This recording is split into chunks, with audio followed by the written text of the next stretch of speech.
자, 여러분들 초대교회 성도들이 그 매번 하는 인사들이 있었습니다. 어떤 인사를 하신 줄 아세요? 마라나타라는 인사예요. 마라나타. 뜻이 뭐냐면요. 주여 다시 오시옵소서. 주여 어서 오시옵소서. 주여 빨리 오시옵소서. 이런 인사를 서로 주거니 받았다고 해요. 이게 이제 요한계시록 21장에 보니까 요한 사도는 이렇게 기록합니다. 아멘 주 예수여 오시옵소서. 마라나타 한 것입니다. 초대교회 성도들이 이 재림 신앙을 가지고서요. 주님을 소망을 하면서 하루하루를 견뎌내고 살았다는 거예요. 그도 그럴 것이 이 초대교회 사람들이 로마로 핍박을 어마어마하게 받았거든요. 그래서 예수님을 믿는다라는 자체를 굉장히 두려워하고 또 그 예수 믿는 것 자체를 어려워했었어요. 그런데 예수를 믿겠노라고 고백하는 자들은요, 절대 부인하지 않았다는 거예요. 그래서 그들이 모두 다 어떻게 돼요? 콜로세움이라는 곳에서 이제 많은 그 사자들의 밥이 되거나 또 여러 가지로 인해서 핍박을 받아서 십자가에 못 박혀 죽거나 그렇게 해가지고 많은 사람들이 죽게 됩니다. 그래서 그들이 어디로 이제 들어갔냐면 지하 무덤 속으로 다 피신하게 돼요. 그것을 이제 카타콤이라고 얘기해요. 그 카타콤 지하에서도 예배를 이제 드리기 시작을 한 겁니다. 그리고 그 순간순간에 그들의 인사가 뭡니까? 주님 어서 오시옵소서. 빨리 오시옵소서. 라고 마라나타 마라나타 그들이 만날 때마다 주님의 오시게 되는 강림에 대해서 서로가 고백했다라는 겁니다. 그것이 어떤 마음 가운데서 고백을 했냐면요. 다 같이 따라합시다. 소망 가운데. 그것이 소망이었어요. 주님 빨리 오시는 게 소망이었다는 겁니다. 오늘 우리 대림절 첫 시작입니다. 대림절은요.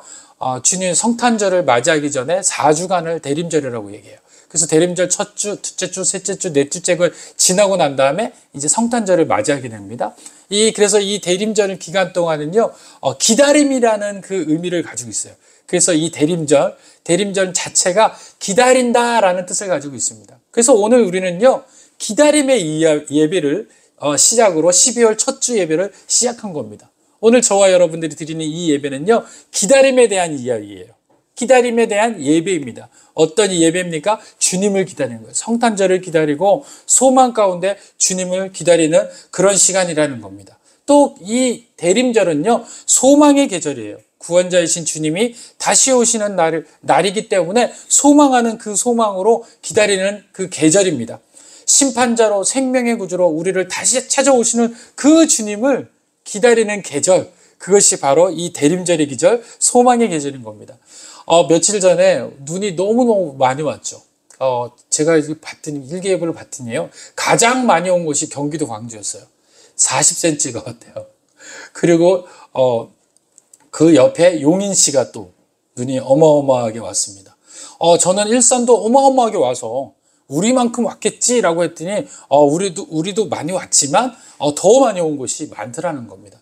우리 첫 주를 이렇게 아직 12월이 되지도 않았고 11월 말에 이렇게 눈을 보니까 너무도 큰 기쁨들이 사실은 있었어요. 불편함도 있었지만 그런 기쁨들이 있었습니다. 이처럼 우리 마음 가운데 이렇게 기쁨을 주는 게 바로 이 기다림이에요. 기쁨을 주는 게 바로 소망인 겁니다. 그래서 오늘은 우리가 특별히 첫 주, 대림절 첫 주는 소망 가운데 기다림이라는 은혜로 말씀을 나누기를 원합니다. 첫 번째 대림절의 첫 주는요, 소망이라는 의미도 있어요. 그래서 우리가 첫 주에는 소망 가운데 우리가 기다립시다 라는 그런 은혜로 오늘 말씀을 나눌까 합니다. 대림절은 조금 전에 앞에서 말씀드렸듯이 소망 가운데 기다리는 계절이다 라고 이야기를 드렸어요. 로마서 13장 11절에는요, 이렇게 이야기합니다. 또한 너희가 이 시기를 알거니와 자다가 깰 때가 벌써 되었으니 이는 이제 우리의 구원이 처음 믿을 때보다 가까웠습니다. 깨어야 할 때 이것이 바로 기다림의 마지막 순간, 소망의 순간입니다. 바울은 로마에 있는 그들에게 이 기다림, 여러분들이 예수를 믿고 이 기다리는 순간이 있을 텐데 그 기다리는 순간은 깨어서 기다리는 순간이 되어야 한다라고 이야기를 한 거예요. 우리가 예수님을 믿고 성도가 되고 하나님 앞에 온전하게 신령과 진정으로 예배드리는 이 자체는요, 깨어서 예배를 드린다라는 의미와 같은 의미를 가지고 있습니다. 그래서 여러분들은요, 세상에 속해 있지만 누구보다도 영적으로 깨어있는 자 되시기를 간절히 축원드립니다. 깨어서 오늘 우리가 주님 앞에 기다리는 시간 되시기를 원하는 것입니다. 그렇다면 이 소망이라는 의미를 우리가 한번 살펴볼 필요가 있어요. 우리가 소망 가운데 기다린다라고 하는데 이 소망이 무엇일까요? 소망은 두 가지로 나뉠 수 있습니다. 첫 번째는요, 세상적 소망을 이야기를 합니다. 세상적 소망은요, 자기중심적 소망이다라고 얘기해요. 자기의 영광과 자기의 부귀 영화를 위해서 소망을 꿈꿔요. 그래서 모든 소망이 자기 위주예요. 자기가 행복해지고, 자기가 평안해지고, 자기가 높여지고, 자기가 온전해지는 것을 소망으로 생각을 하는 거예요. 그래서 물질이 많았으면 좋겠고, 환경이 좋았으면 좋겠고, 윤택했으면 좋겠고, 형통했으면 좋겠어. 이 모든 것이 어떤 거냐, 세상 가운데서, 세상의 소망 가운데서 바라는 소망이라는 겁니다. 이것을 세상 소망이다라고 이야기합니다. 그런데 세상 소망은요, 언제나 온전할 수가 없어요.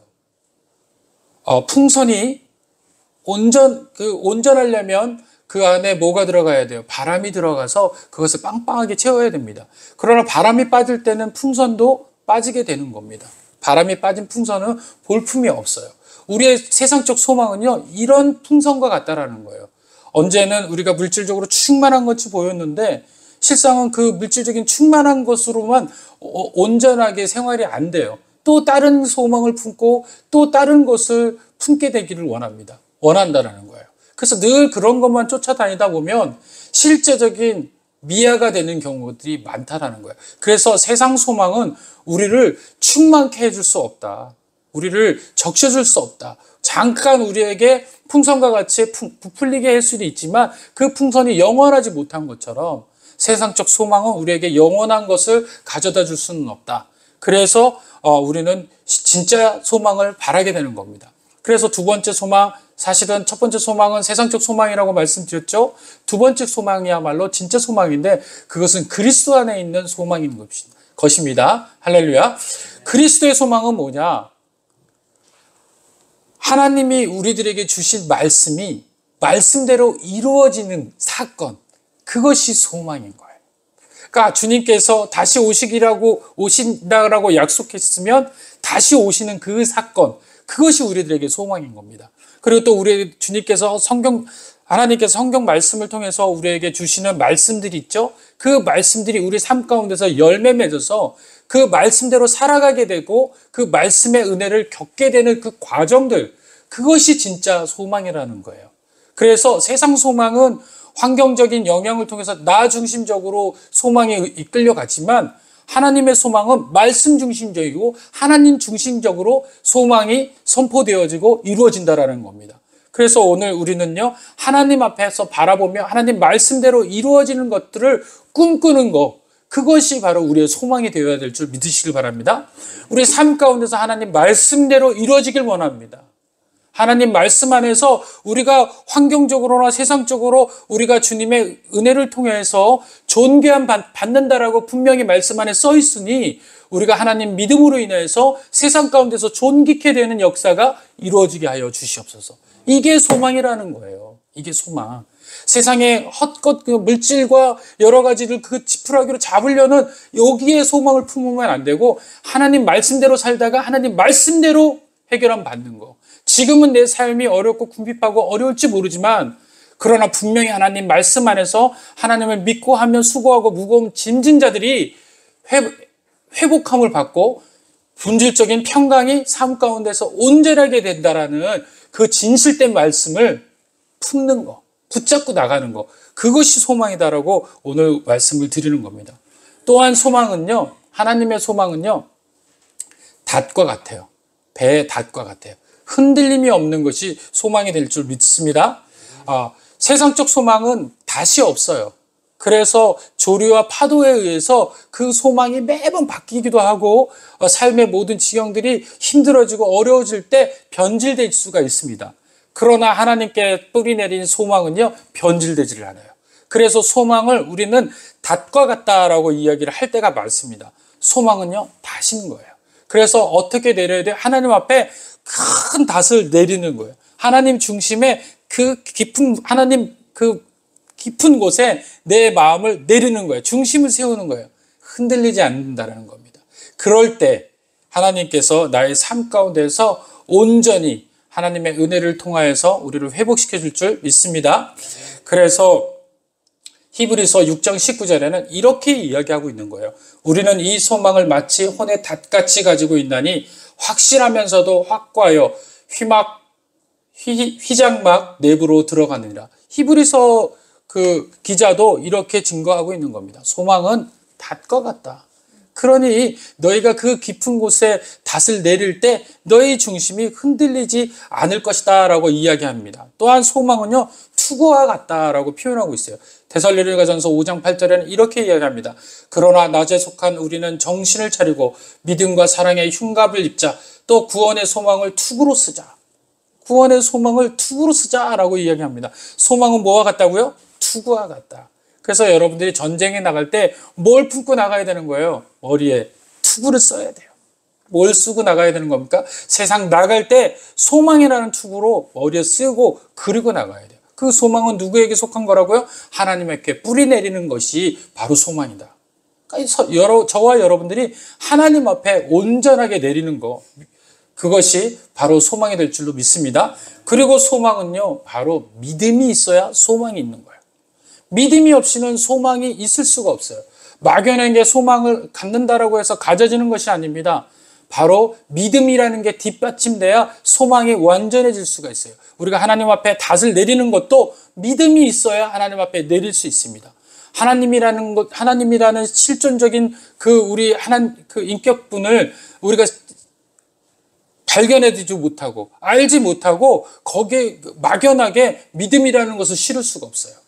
믿음이라는 게 있어서 소망이라는 것을 하나님 앞에 내릴 줄 믿습니다. 그래서 오늘 저와 여러분들은요, 믿음이라는 것을 결코 잊어서는 안 돼요. 그래서 소망을 가지고 있는 자들은 반드시 믿음으로 동력 삼으셔야 돼요. 주여 내가 믿습니다. 소망 가운데 나아가오니 말씀대로 삶 가운데 이루어지게 하여 주시옵소서 하는 믿음으로 저와 여러분들이 나가시는 그런 시간 되시기를 간절히 원합니다. 그렇습니다. 이렇게 소망을 가지고 주님을 맞는 성도는 해야 될 행동들이 있습니다. 소망 가운데 기다리는 이 사람들에게 갖추어야 될 사항들이 있어요. 첫 번째는요, 마음을 굳건하게 해야 돼요. 오늘 본문을 한번 살펴볼까요? 그러므로 형제들아, 주께서 강림하시니까지 길이 참으라. 보라, 농부가 땅에서 나는 귀한 열매를 바라고 길이 참아 이른 비와 늦은 비를 기다리나니 너희로 길이 참고 마음을 굳건하게 하라 라고 이야기를 하고 있어요. 여기 오늘 이 저자는요, 야고보 사도예요. 야고보는요, 누구시냐면 예수님의 친동생입니다. 예수님의 친동생인데 예수님을 뭐라고 이야기했냐면요, 처음에 1장 1절에 보니까 하나님과 주 예수 그리스도의 종이라고 얘기해요. 자기를 종이다라고 얘기합니다. 처음에는 자기가 누구였어요? 예수님의 동생이었어요. 친동생입니다. 그런데 30살까지, 예수님이 장성할 때 30살까지 이 동생들과 같이 살았어요. 그래서 예수님이 3년 동안 공생애를 합니다. 밖에 나가서 이제 복음을 전하고 병을 고치시고 구원 활동을 하고 이제 십자가에 못 박혀 죽으시죠. 그 3년 기간 동안 야고보가 쫓아다녔는데 예수님을 뭘로 이제 바뀌게 된 거예요? 형에서 예수님을 주님으로 바뀌게 된 거예요. 근데 이 과정이 사실은 쉽지 않았어요. 처음에는 예수님을 쫓아다닐 때 자기가 본 관점이 뭐예요? 형이에요, 형. 30년 동안 같이 살았어요. 그런데 저분이 우리를 구원하실 분이라고? 메시아라고? 나랑 한 가족에서 30살까지 살았는데 갑자기 나타나는 것도 아니고 또 갑자기 또 그 가정 가운데서 어떤 영광스러운 가운데서 드러나신 분도 아니고 나와 함께 살았던 그 30년이라는 시간을 내가 증거자로 삼았는데 어떻게 저분이 메시아가 될 수 있을까? 자기 믿음의 흔들림이 엄청 있었어요. 얼마나 힘들었겠어요. 그리고 가족들끼리 모여가지고 몇 번 그 형의 그 신념 어린 그 마음들을 꺾으려고 노력도 해봤었어요. 자기 어머니랑. 그런데 그렇지 않고 예수님은 떠벅떠벅 십자가를 향해 가더라는 거예요. 그러고 난 다음에 부활한 사건을 발견하고 그 다음에 승천하신 그 모든 사건을 알게 되고 난 다음에 야고보는 신앙이 변하기 시작한 겁니다. 완전히 변하게 된 거예요. 그래서 자기를 뭐라고 이야기합니까? 동생이다라고 얘기하지 않고 종이다라고 얘기한 거예요. 이제 주님은 나의 형이 아니라, 혈육이 아니라 나의 주님이십니다. 구원자이세요. 나의 영혼을 구원하시는 분이십니다. 이렇게 믿고 따라간 거예요. 그분이 지금 그 성도들에게 이렇게 이야기를 쓰고 있는 겁니다. 7절에 여러분들에게 읽어왔던 것처럼 우리가 분명히 이제 이 환경 쪽에서 우리가 로마로부터 핍박받고 이런 그 막역하고 너무도 어려운 시간을 맞이하고 있지만 그래도 우리 가운데 뭐가 있어야 된다고 이야기하는 것과 같습니까? 소망이 있어야 되는데 그 소망은 믿음으로 시작이 되는데 그 믿음의 소망이 또 한 가지가 필요한데 그것이 뭐냐면 참고 기다리는 거라는 거예요. 기다리라는 거. 그래서 그 기다림은 어떻게 기다려야 돼요? 마음을 굳게 하며 기다려야 된다라는 겁니다. 저와 여러분들은요, 이제 예수님이 이제 오실 거예요. 또 이제 예수님이 오시는 그날까지 세상에 속해 있지만 우리는 여러 가지 환경들을 통해서 어려움을 받고 공격을 받습니다. 또 물질적인 어려움들을 겪게 되죠. 그럴 때 저와 여러분들은 어떤 마음으로 가지고 있어야 돼요? 마음을 굳게 하며 소망 가운데 기다릴 줄 믿으시길 바랍니다. 오늘 저와 여러분들의 마음을 굳게 하셔야 돼요. 오늘 본문에서 이야기하는 것이 그 농부들도 땅에서 열매를 발할 때 기다린다라는 거예요. 심자마자 바로 열매를 따는 그런 순서를 갖지 않아요. 뭘 기다립니까? 첫 비와 늦은 비를 기다린 것 같이 그렇게 기다리다가 열매를 딴다라는 거예요. 그 소망의 열매를 따는 것처럼 하물며 농부들도 그 많은 시간을 기다리고 여러 어려운 환경들을 이겨나가는 것처럼 우리도 믿음 가운데서 신앙 가운데서 기다려야 한다라는 이야기를 하고 있는 겁니다. 그럼 마음을 굳건하게 하라는 이 뜻이 무엇일까요? 헬라어에서는요, 이 뜻을 삐뚤어진 마음, 굳어진 마음, 흔들리는 마음을 바로 세우는 것을 굳건하게 하는 거예요. 굳건하게 하다라고 표현하는 겁니다. 어떻게 해요? 넘어진 것을 바로 세우는 거. 저와 여러분들의 마음속에서 지금 넘어져 있습니까? 주님 가운데서 지금 내가 힘들어하고 있습니까? 주님에게서 멀리 떨어져 있습니까? 주님을 전에는 믿었는데 내가 환경이 좋을 때는 주여 내가 하겠습니다라고 했는데 환경이 어렵다고 해가지고 주님 이제 내가 주님을 알아보지 못하겠습니다. 주님 모르겠어요. 다 포기하렵니다. 이렇게 지금 넘어지고 있습니까? 그런 마음들을 바로 세우라는 거예요. 그게 바로 이제 성경에서 마음을 굳건하게 하는 거예요. 자, 이제 넘어진 마음을 일으키십시오. 다시 여러분들의 마음을 주님 앞으로 십자가 앞에 세우세요. 그러면 여러분들에게 이제 하나님께서 주셨던 그 소망이 여러분들에게 실제적으로 펼쳐질 줄 믿습니다.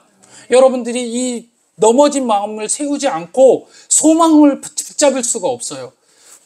넘어진 마음들을 바로 세울 때 소망이라는 것이 우리 삶 가운데서 이제 회복되는 그런 순서를 맞이하게 되는 겁니다. 그래서 따라서 준비된 마음을 갖기를 원합니다. 회개하는 심령을 갖기를 원합니다. 삐뚤어진 마음, 흔들리는 마음, 의심하는 마음, 그런 마음이 있었다면 다시 그 마음을 회개하여 견고히 세우는 시간, 그것이 바로 마음을 굳건하게 하는 시간이다라고 오늘 야고보 사도는 교회 성도들에게 이야기하고 있는 겁니다. 그런 자들에게 하나님의 은혜가 가까워온다라고 이야기하는 것이에요. 그리고 또 한 가지는 어떤 겁니까? 주님의 오심을 믿는 자세는 서로 원망하지 말아야 하는 겁니다. 오늘 본문에 보니까 9절에 보니까 이렇게 이야기합니다. 형제들아 서로 원망하지 말라. 소망 가운데 기다리는 그 은혜 중에서 가장 중요한 건 원망을 버리는 마음이에요. 원망하는 거, 누구 탓하는 거 아닌 거예요. 누구 때문에 이렇게 돼버렸어. 누구 때문에 이렇게 문제가 됐어. 이 모든 화살을 바깥으로 돌리지 마시고 그것을 다 거두어서 하나님께 내려놓기를 간절히 원합니다. 하나님 앞에 나가세요. 분명히 이 사건 뒤에는 하나님의 의도된 이유가 있다라는 겁니다. 하나님의 의도를 생각하시고 원망을 그치시길 간절히 축원드립니다. 보니까 9절에 보니까 형제들아 서로 원망하지 말라 그리하여야 심판을 면하리라. 보라 심판자가 문 밖에서 계시니라 라고 이야기하고 있습니다. 원망이라는 것은 역사하는 힘이 있습니다. 이스라엘 백성들은 광야에서 하나님의 심판을 많이 받았습니다. 고린도전서 10장에 보니까 세 가지 심판을 받았는데 첫째는 뭐 때문에 그래요? 우상 숭배 때문에 그래요. 두 번째는요 간음 때문에 그래요. 세 번째 심판의 대상이 뭐예요? 원망 때문에 그래요. 그래서 우상 숭배와 간음과 원망은요 같은 죄에 속해 있어요. 따로 별개가 아니에요. 같은 죄로 이야기하는 것입니다. 오늘 우리가 원망을 하고 그렇게 해서 모세를 통하여서 이스라엘 백성들을 시내산에서 또 가나안 땅으로 가다가 그들이 원망하고 할 때 하나님께서 그들에게 40년이라는 시간을 광야에서 다시금 그 원망을 해결하게끔 시간을 주신 거예요. 그 시간을 통해서 그들은 그 원망했던 것들을 다 삭히게 됩니다. 다 회복합니다. 그리고 다시금 하나님 앞에 회개하며 하나님의 크신 은혜들을 이제 원망을 치워야 하나님의 은혜를 경험할 수가 있어요. 원망이 가로막히면 하나님의 은혜를 경험할 수가 없습니다. 그 원망을 통하여서 하나님의 은혜까지 도달하기가 어려운 거예요. 원망을 제하여야 하지만 하나님의 은혜가 풍성해질 줄 믿습니다. 그래서 오늘 우리 삶 가운데서 미움과 원망을 증오와 미움들을 해체시키는 그 작업을 소망 가운데 가지시길 원합니다. 그래서 원망하는 마음을 던져버리시고 원망해하는 마음이 아닌 평화의 왕으로 오실 우리 주님을 기다리는 그 마음으로 소망 가운데 기다리는 저와 여러분 되길 간절히 원합니다. 그리고 마지막에 우리들이 해야 될 자세는요, 인내해야 된다는 거예요. 인내해야 된다는 거예요. 10절에 보니까 이렇게 이야기합니다. 형제들아, 주의 이름으로 말한 선지자들을 고난과 오래 참음의 본으로 삼으라. 오래 참으면 뭐라고 이야기합니까? 바로 인내하라고 이야기해요. 인내. 인내는요, 오래 참는 것을 이야기합니다. 11절에 보니까 보라, 인내하는 자를 우리가 복되다 하나니 너희가 욥의 인내를 들었고 주께서 주신 결말을 보았거니와 주는 가장 자비로우시고 긍휼히 여기신 이시다. 주님이 어떤 거예요? 주님께서 인내하신다는 거예요. 자비로우시고 긍휼히 여기시다. 자비롭다, 긍휼히 여기시다라는 것이 어떤 것의 열매예요? 인내의 열매이세요. 하나님께서 인내하신다는 거예요. 누구를 인내하시는 거예요? 우리를 인내하시는 거예요. 우리의 죄를, 우리의 사망을 인내하세요. 우리의 심판을 보류하시는 거예요. 이유가 무엇입니까? 인내하시면서 보류하시는 거예요. 한 영혼도 떨어뜨리지 않기 위해서. 하나님의 그 애끓는 심정이 기다리는 하나님도 기다리시는 그 기다리심에 지금 하시고 계시거든요. 우리의 삶 가운데서 우리만 기다리는 것이 아니에요. 하나님께서도 기다리시는 거예요. 한 영혼이 천하보다 귀하기 때문에 많은 영혼이 다 구원받을 그 순간까지 하나님께서 인내하신 줄 믿습니다. 그렇기 때문에 우리도 인내하라는 거예요. 고난 가운데 우리가 견뎌내라는 겁니다. 초대교회 성도들이 이 과정이 굉장히 어려웠습니다. 핍박과 고난 중에 있었어요. 그들은 그 과정을 다 참고 인내했습니다. 로마를 정복할 수 있었던 이유가 바로 이 인내의 모습들이었어요. 기독교인들을 잡아서 옥에 가두고 사자굴에 던져놓고 그 로마의 복음화가 되기까지가 얼마나 많은 기독교인들이 죽게 되었습니까? 그 과정들이 다 인내의 시간들이었다는 것을 잊으시면 안 됩니다. 그래서 오늘 저와 여러분들에게 주시는 이 복음의 인내는 오늘 본문에서 선지자의 인내가 그 복음의 인내와 같다라고 표현하고 있는 것입니다. 오늘 보니까 그 선지자들이 고난과 오래 참음이 본으로 삼으라라고 이야기를 했습니다. 성경에 있는 구약과 신약 중에서 많은 사람들이 있는데 그 사람들이 인내함으로 참고 기다림으로써 그들이 멸망했어요? 아니면 주님을 만나고 하나님의 은혜를 통해서 마지막까지 회복됐습니까? 하나님을 만나서 회복되었다라는 거예요. 그것이 결론이라는 거예요. 성경의 결론이 새드 엔딩이 아니라 해피 엔딩이라는 거예요. 그러니까 그들처럼 너희도 기다리고 인내해야 된다는 거예요. 오히려 너희들이 인내하는 그 인내가 그들에 비해서는 인내가 아니라는 거예요. 그러니 그들을 보고서 그들이 인내한 것처럼 너희도 인내하라는 거예요. 여러분들 선지자가 복음을 전할 때 얼마나 핍박받았어요. 돌도 맞고요. 얼마나 많은 그 핍박을 받았습니까? 그럼에도 불구하고 하나님의 말씀을 전하라는 그 말씀을 인내하면서 핍박을 견뎌내면서 복음을 전했더니 많은 자들이 하나님의 돌아오는 역사가 있게 됐다는 겁니다. 로마에서부터 시작된 초대교회로 인하여서 전 유럽이 또 아시아가 예수님을 믿게 되는 놀라운 은혜 가운데 임하게 된 겁니다. 이것이 바로 하나님께서 이야기하는 인내하는 자들에게 주는 하나님의 결말이라는 사실을 잊으시면 안 돼요. 그래서 오늘 본문의 11절에 마지막으로 욥의 인내를 듭니다. 욥의 인내 역시 그가 그 산 가운데서 고통받고 자기 삶의 모든 것이 다 없어지고 황폐해됐지만 그가 그 믿음을 지키고 인내하였더니 그보다 더 큰 축복을 얻어서 하나님의 의도된 마음, 의도된 생각을 깨닫고 알게 되었다라고 결말을 맺고 있습니다. 그렇습니다. 사랑하는 우리 약속이론교회 성도 여러분, 오늘 대림전 첫 주입니다. 그리고 오늘 우리가 크리스마스 성탄절을 기다리면서 첫 주에 소망 가운데 기다리라라는 말씀을 오늘 선포했어요. 우리가 4주를 또 성탄절을 기다릴 때 하나님, 주님이 오시는 그날까지 우리가 기다리겠습니다 고백하며 성탄절을 맞이하는 거예요. 그래서 오늘 첫 주는 소망 가운데 기다린다라는 그 의미로 우리가 인내하면서 또 하나님 앞에 원망하지 않고 또 마음을 굳건하게 하며 그렇게 소망 가운데 기다리겠습니다라고 우리 다 같이 고백하는 시간 예배를 통해서 삼으시기를 간절히 축원드립니다. 기도하겠습니다.